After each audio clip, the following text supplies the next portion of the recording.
usah bersantai-santai dengan politik identitas, politisasi agama, politik sara, jangan berikan ruang apapun kepada ini. Ini sangat berbahaya sekali.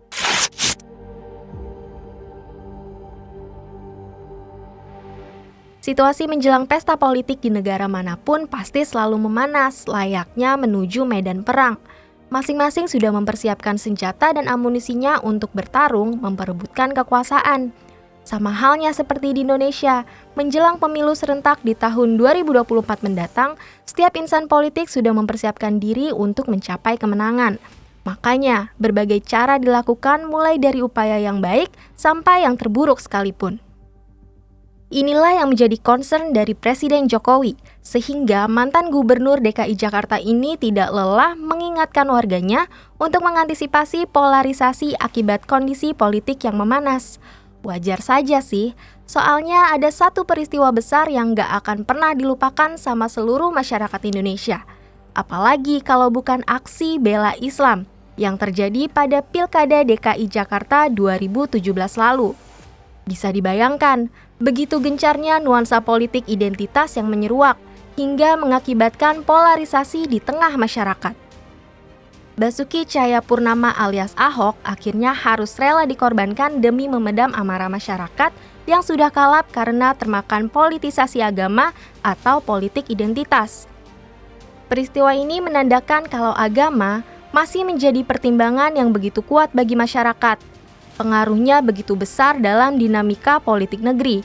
Makanya nggak heran kalau agama kerap digunakan oleh segelintir oknum sebagai senjata untuk bertarung dalam kontestasi politik. Kemkominfo mencatat, terdapat data 10.000 aduan atas terkait ujaran kebencian perharinya. Miris. Konten berbau sara juga masuk dalam aduan masyarakat. Yang nggak heran sih kalau Ahok saat itu dicap sebagai minoritas karena non-muslim. Padahal kinerja dari Ahok terbilang cukup baik karena berhasil membawa DKI Jakarta mendapatkan 4 penghargaan sekaligus dari Bappenas pada tahun 2015 lalu. Lalu ditambah dengan indeks pembangunan manusia yang tinggi yaitu 79,6.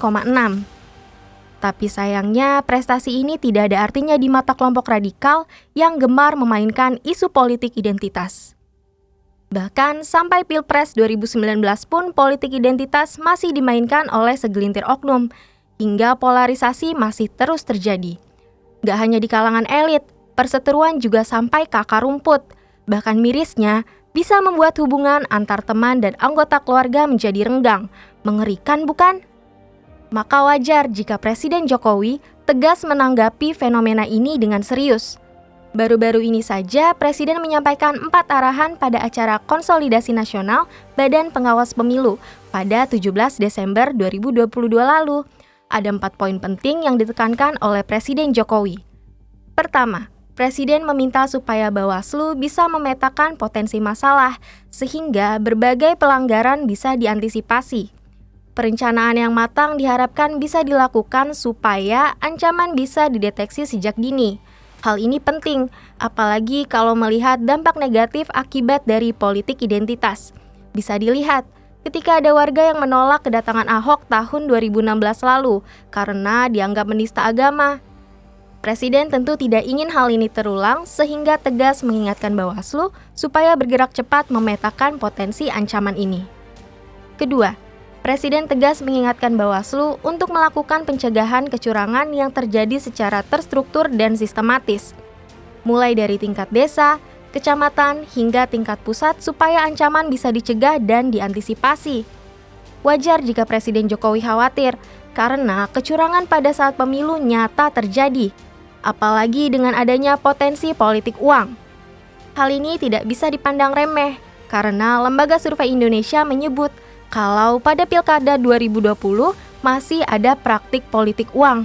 Tercatat sekitar 21,9% responden menyatakan kalau pernah ditawari uang atau barang untuk memilih calon bupati atau gubernur tertentu.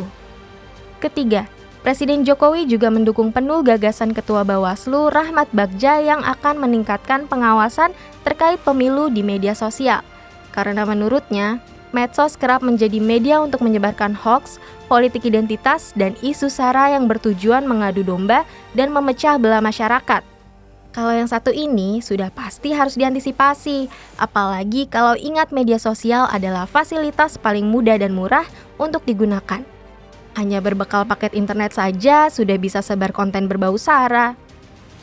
Terakhir, Presiden ingin Bawaslu bekerja cepat, tanggap, dan selalu berada di koridor hukum sehingga penanganan dan penyelesaian pengaduan bisa berjalan cepat, serta pelanggaran bisa ditindak dengan tegas, memegang teguh integritas, dan melakukan secara adil dan tidak memihak.